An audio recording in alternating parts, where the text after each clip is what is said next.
중대부호 학생들 안녕하세요. 오늘은 제3주제 자산관리와 재무설계에 대해서 같이 한번 학습해 보도록 하겠습니다. 어, 자산관리와 재무설계에서는 우선 자산관리라는 것이 무엇인가, 자산관리의 개념과 그 자산관리의 기본적인 원칙을 같이 한번 좀 살펴볼 것이고요. 두 번째로는 우리가 살아가는 생애 전반의 상태, 이른바 생애 주기를 고려해서 우리가 재무설계를 어떻게 해야 하는가, 재무설계의 원칙들에 대해서 같이 한번 살펴보도록 하겠습니다. 자, 자산 관리를 하려면 무엇보다도 관리할 재산이 있어야 하겠죠? 그렇다면 재산은 어떻게 모을 수 있을까요? 그것은 바로 저축을 통해서 우린 재산을 모을 수가 있습니다. 저축이라고 하는 것은 소득 중에서 소비하지 않고 남겨둔 부분을 우리가 저축이라고 이야기를 하죠. 저축을 하는 목적은 미래 소비를 위해서 우리가 현재 소비를 잠시 유보를 하고 현재 소비보다 미래 소비의 가치가 크다고 판단되면 우린 저축을 합니다. 이렇게 장래의 필요성을 충족하기 위해서 우리는 저축을 하죠. 내 집의 마련이라든지 자녀의 어떤 교육이라든지 노후 대비 등등이 이러한 저축을 하는 목적이 되겠고, 두 번째로는 저축을 함으로써 우리는 재산을 형성하고 그렇게 함으로써 미래 생활에 대한 이른바 어떤 안정감을 가질 수 있다는 거죠. 즉 재산을 보유한다는 그 자체만으로도 본인과 가족들이 심리적인 안정감을 가질 수 있습니다. 재산에는 어떤 종류가 있느냐? 크게 보면 두 가지 종류가 있어요. 금융자산과 실물자산으로 나눠볼 수가 있습니다. 금융자산이라고 하는 것은 주로 현금이라든지 예금, 은행 예금이죠. 기업의 어떤 주식을 산다거나 어, 각종 보험 상품들, 아니면은 기업이 자본을 마련하기 위해서 발행하는 증서인 채권 같은 것을 우리가 금융자산, 즉 돈으로 바꿀 수 있는 이제 그러한 자산들을 금융자산이라고 이야기를 합니다. 반면에 이제 실물자산이라고 하는 것은 단순히 어떤 돈의 형태가 아니라 실제로 쓸 수 있는 형태의 자산을 우리가 실물자산이라고 하죠. 대표적인 이제 실물자산으로서 뭐 아파트 같은 이제는 그러한 집이라든지 아니, 주택이라든지 아니면은 뭐 자동차 같은 것도 있을 수가 있겠네요. 그렇죠? 어, 또 각종 귀금속들도 우리가 이런 이제 실물자산의 범주에 넣을 수가 있겠죠. 그렇죠? 그랬을 때 이제 주택 같은 경우는 우리가 움직일 수가 없어요. 그렇죠? 그래서 실물자산 중에서도 뭐 토지라든지 주택 이런 것은 부동산이라고 이야기를 합니다. 우리가 뭐 그 부동산 중개업소 할 때 그때 그 부동산이라고 하는 말이 움직일 수 없는 재산이다. 실물자산 중에서 이 뜻이고, 반면에 이제 자동차라든지 귀금속, 뭐 골드바 이런 거 같은 경우는 우리가 얼마든지 가지고 다닐 수가 있겠죠. 그렇죠? 이동이 가능하다. 그래서 이러한 재산들을 실물자산들을 동산이라고 이야기를 해요. 뒷동산할 때 그런 동산이 아니라 움직일 동자에다가 재산할 때 산자를 써가지고 우리가 동산이라고 얘기합니다. 이렇게 돈의 형태인 금융자산이나 또는 실제로 사용 가능한 실물자산 등의 형태로 우리는 재산을 형성할 수가 있죠. 그런 재산을 형성하는 가장 좋은 수단은 바로 저축입니다. 자, 우리가 이제 저축을 얼마큼 할 것인가, 이것이 이제 굉장히 중요한데, 소득 중에서 얼마를 저축해서 자산을 형성할지에 대한 계획과 그에 대한 어떤 실천 행동을 우리는 자산 관리라고 이야기를 해요. 소위 요즘에 인생 100세 시대라고 이야기하지 않습니까? 우리가 앞으로 평균 수명이 향후 100살까지 늘어날 수도 있다. 뭐 이런 시대를 살고 있죠. 그렇죠? 오랜 시간 동안 살아가야 하기 때문에 앞으로 우리가 그 긴 시간 동안의 삶을 안정적으로 영위하기 위해서는 이러한 이제는 자산을 적절하게 관리해야 될 필요성이 있어요. 그러려면 내가 소득을 얼마큼 얻을 수가 있고 그 소득 중에서 젊었을 때 얼마를 저축해서 나중에 노후에 얼마를 쓸 것인가, 여기에 대한 기본적인 계획을 가지고 있어야 되겠죠. 이른바 이제 자산 관리의 필요성이 점차 중요해지는데, 자, 이 시간에는 뭐 이제 자산 관리를 하는 구체적인 방법에 대해서 이야기할 수는 없고, 우리 교육과정상에 이른바 이 자산 관리의 기본적인 몇 가지 원칙들을 좀 염두에 둬야 할 원칙들을 같이 한번 살펴보도록 하겠습니다. 여러분들 교과서 110페이지가 되겠는데요. 자, 자산관리의 기본적인 원칙은 크게 세 가지다라고 이야기할 수가 있어요. 첫 번째로는 안전성입니다. 안전성이라고 하는 것은 투자 자산의 가치가 안전하게 보호될 수 있는 정도, 즉 다시 말해서 원금과 이자가 사라지지 않을 가능성이라는 거죠. 어, 가장 안전성이 높은 자산의 형태는 무엇보다도 이제 은행 예금이 되겠죠. 그렇죠? 은행 예금 같은 경우에는 예금자 보호법에 의거해서 원금과 이자가 5천만 원까지 보호가 됩니다. 즉, 한 금융기관에 5천만 원 정도의 그런 예금을 가지고 있다면은 은행이 망해도 5천만 원과 이자는 보호가 된다는 거죠. 이자까지 포함해서 5천만 원은 보호가 됩니다. 따라서 원금과 이자를 까먹을 가능성은 우리나라가 망하지 않는 이상은 뭐 계속해서 보존된다라고 이야기할 수가 있겠죠. 그렇죠? 따라서 이제 안전성이 가장 높은 자산이 바로 그런 이제 예금 자산이 되고, 반면에 기업의 주식 같은 경우에는 그 기업이 망해버리면 주식은 그야말로 휴지 조각이 돼버리죠. 그렇죠? 원금을 받을 수가 없단 말입니다. 그렇죠? 그래서 안전성이 굉장히 낮은 자산이다라고 우리가 볼 수가 있을 거예요. 자산 관리를 할 때 또 하나 우리가 염두에 둬야 되는 것은 수익성입니다. 수익성이라고 하는 것은 글자 그대로 투자 자산의 가격 상승이나 이자 수익을 기대할 수 있는 정도입니다.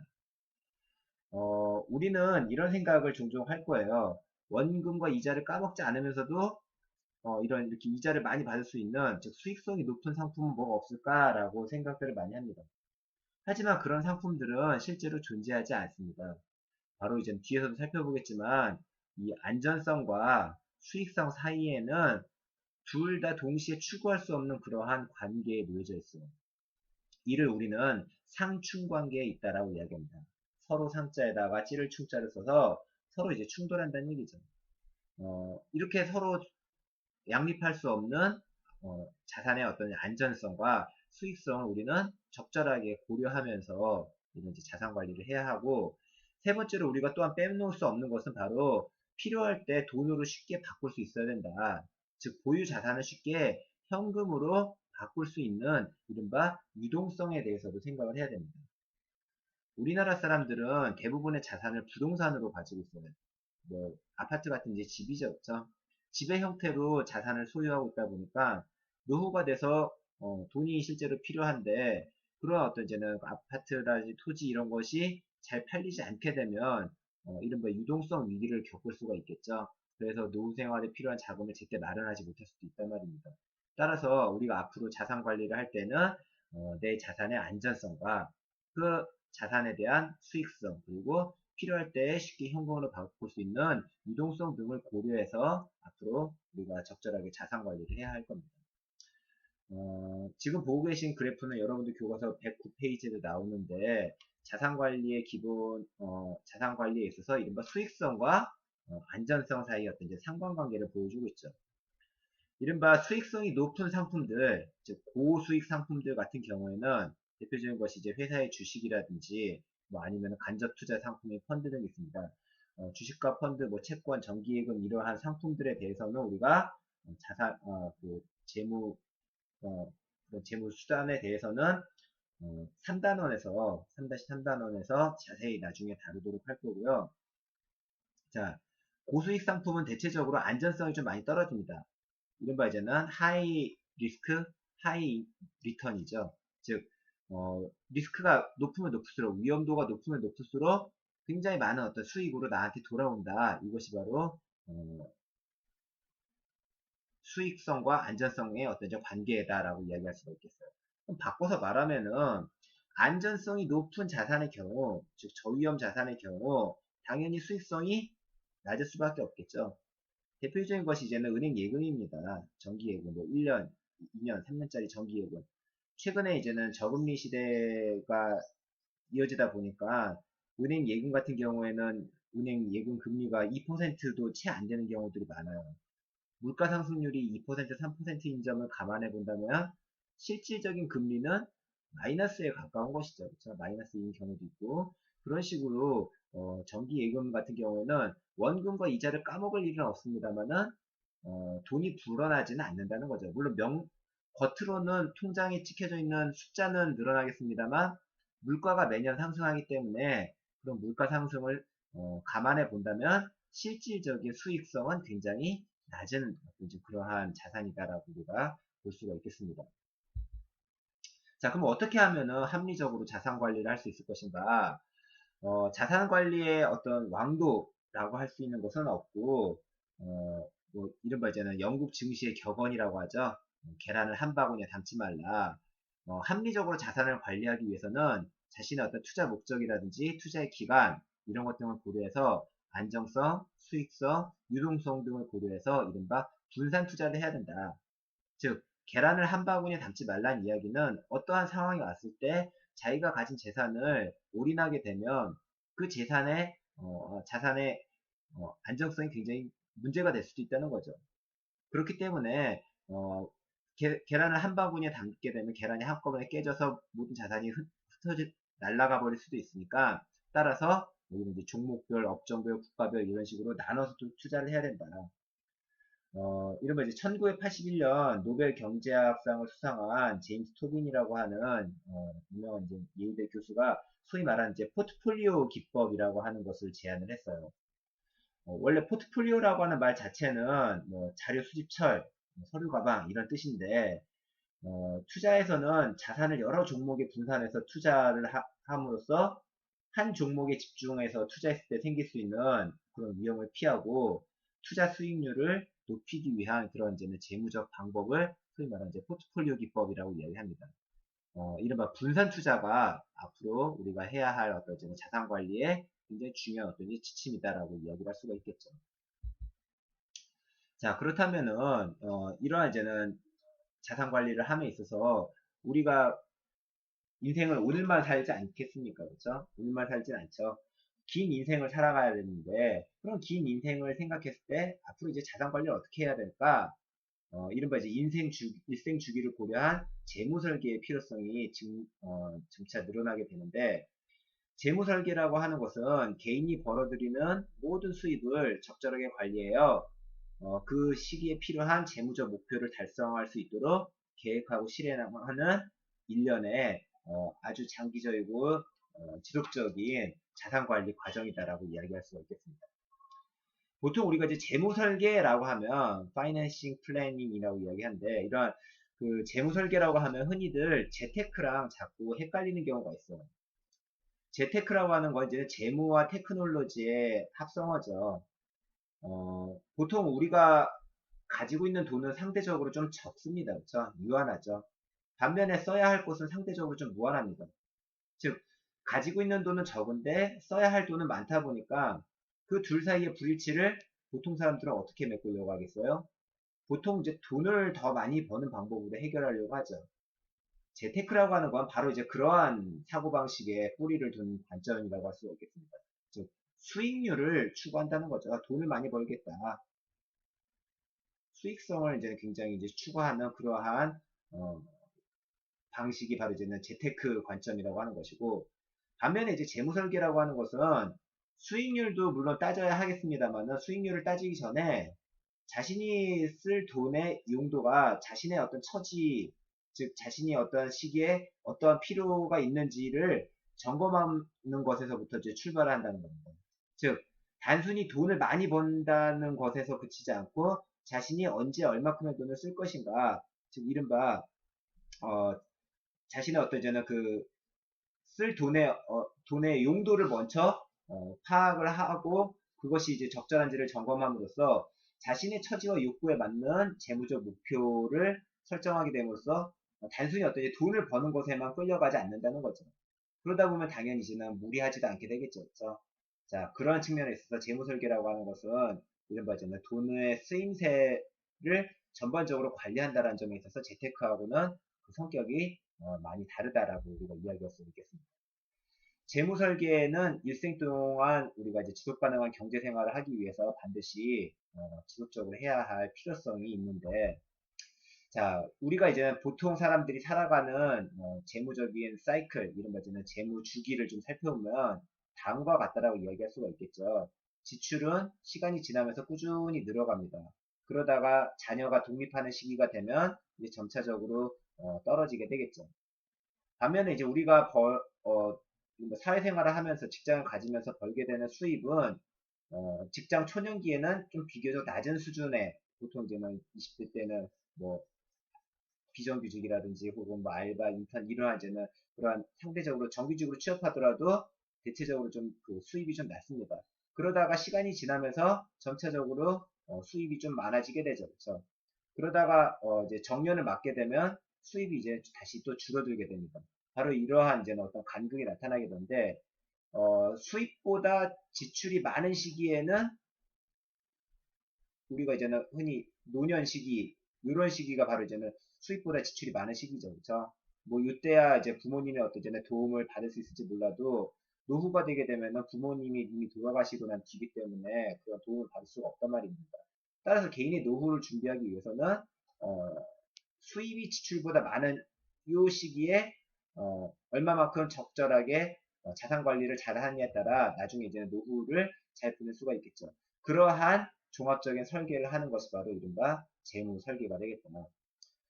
이거는 이제는 그 이탈리아 출신의 미국 경제학자인 프랑코 모딜리아니가 소위 말해 이제 생애주기 가설이라고 하는 것을 설정해서 경제적인 어떤 이제 재무적인 상황의 변화에 따라 우리가 그에 따른 적절한 재무 설계를 좀 해야 한다라는 것이죠.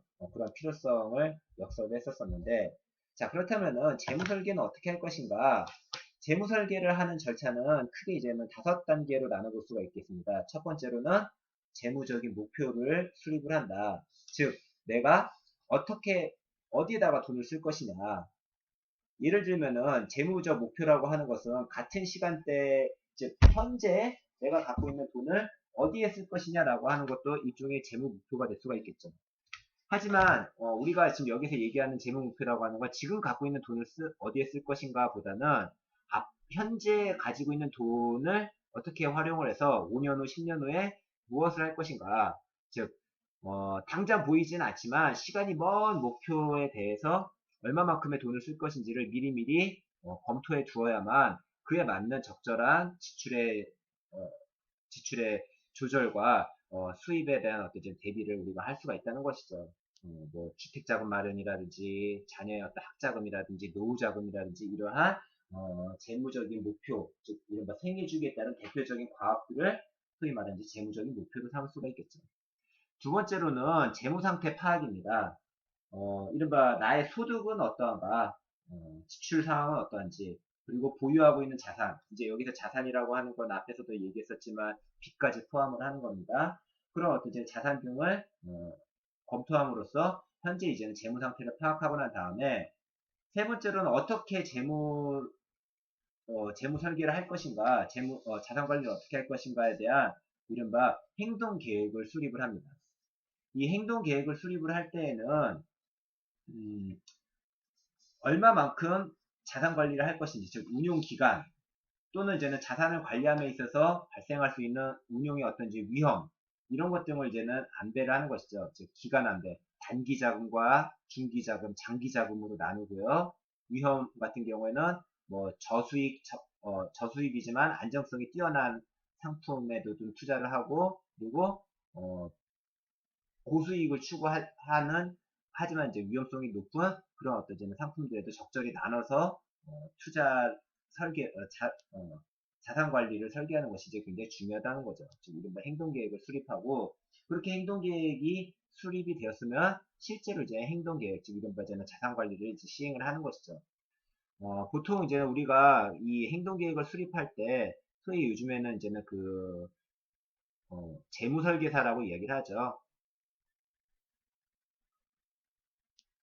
재무 설계사와 같은 그런 이제 전문가의 도움을 받을 수도 있습니다. 자신의 어떤 재무 상태를 파악하고 재무적 목적에 맞는 이제 재무 설계를 도와주는 그런 사람들의 도움을 받을 수도 있어요. 자, 그렇게 함으로써 실제 이제는 자산 관리를 해봄으로써 발생하게 되는 어떤 이제 결과들, 즉 소득이나 지출의 변화가 생길 수도 있죠. 뭐 직장을 바꿀 수도 있고 아니면은 예상치 않았던 어떤 커다란 지출이 생길 수도 있습니다. 그렇죠? 자, 그런 이제 실행을 하는 과정에서 계획과 어긋난 부분이 있으면은 계획을 수정하든지 아니면 뭐 목표를 재설정하거나 뭐 여러 가지 어떤 이제는 그런 어, 내용들을 수정할 필요가 있겠죠. 그렇죠? 그러한 이제는 실행 결과를 평가함으로써 재무 자산 관리를 적절하게 유지할 수 있는 그러한 어떤 이제는 절차를 우리가 재무 설계 절차라고 얘기를 합니다. 자, 그래서 이제는 재무 설계 절차에서 우리가 좀 생각해 봐야 되는 것이 바로 이제 이런 것들이죠. 각 생애 주기 단계에 있어서 어떠한 재무적 목표를 우리가 염두에 두어야 되고, 그에 따른 이제 수입과 지출을 어떻게 이제 조절해야 되는가. 보통 이제 미혼기 때는 부모로부터 이제 경제적으로 독립할 준비, 그리고 뭐 대부분은 이제 혼인을 하니까 그런 이제 결혼 자금에 대한 어떤 준비를 해야 되겠죠, 그렇죠? 자, 결혼을 하고 난 다음에는 앞으로 이제는 두 부부가 평생 살 집, 즉 이른바 주택자금을 이제 마련을 해야 되고, 또 자녀가 태어나게 되거나 이제 자녀 출산이 임박한 시기에는 자녀를 어떻게 키울 것인가, 이른바 이제는 자녀 양육자금, 이러한 이제 자금들도 뭐 나중에 이제 자녀 교육자금 이런 것들도 좀 우리가 준비를 해야 되고, 자녀가 이제 성년이 되고 나면 이제 슬슬 은퇴할 시기가 다가오니까 노후 준비가 좀 필요하겠죠, 그렇죠? 이런 식의 어떤 이제 재무적 목표를 고려한 재무 설계를 우리가 좀 고민을 해봐야 되겠다. 그래서 이제 여러 금융기관들, 특히 뭐 은행이라든지 이런 이제 금융기관들에서는 이런 어떤 이제 재무 설계에 대한 어떤 이제 조언, 팁 이런 것들을 갖다가 좀 주기도 합니다. 그 중에 이제 대표적인 어떤 이제 사례인데 뭐 20, 30대 같은 경우에는 다음과 같은 이제는 포트폴리오를 추천을 한다는 거죠. 그래서 당장 이제는 써야 되는 단기 자금이죠. 결혼 자금에 이제는 전체 한 절반 정도를 좀 준비를 하고 어, 주택 마련도 해야 되니까 이제 중장기로서 이제는 뭐 주택 마련 저축 같은 거, 장기 주택 마련 저축 이런 것들도 좀 해라. 뭐 이런 식의 어떤 이제 조언들을 준다는 거죠. 노후 자금 준비는 뭐 당장에 시작할 필요는 없지만 그래도 미리미리 시작해 두면은 부담이 좀 적어진다라는 식으로 이야기를 하고 3, 40대가 되면 이제는 지출이 늘어나는 시기다 보니까 당장 이제는 가장 중요한 목표인 주택자금 마련에 뭐좀 집중해라라는 식의 이런 이제 조언들을 하는 거죠. 그래서 그러면서 자녀 교육자금도 마련하기 위한 여러 가지 상품들을 추천을 하기도 하고요. 그래서 40대가 되게 되면은 이제 자녀들이 보통 이제 대학 많이 가는 시기니까 이제 자녀 교육 자금에 어떠한 이제는 그 쓸모가 있는 상품들이 있는지 주로 이제 단기 자금들 위주가 되겠죠. 그렇죠? 이러한 그 상품들을 좀 추천하죠. 그리고 난 다음에 50대 이후에는 이제 노후에 쓸 자금들을 어떻게 할 것인가. 뭐 우리나라 같은 경우는 부모가 자녀의 결혼까지도 좀 이른바 어느 정도의 책임을 가지는 구조다 보니까 결혼식에 쓸 자금 이런 부분들도 마련하기 위해서는 단기 자금과 뭐 중장기 이후의 자금 이런 식으로 나눠서 포트폴리오를 구성해 주기도 합니다. 이렇듯이 재무 설계라고 하는 것은 앞으로 우리가 살아가는 데 있어서 대단히 필요한 그런 어떤 과정이다라고 이야기할 수 있겠습니다.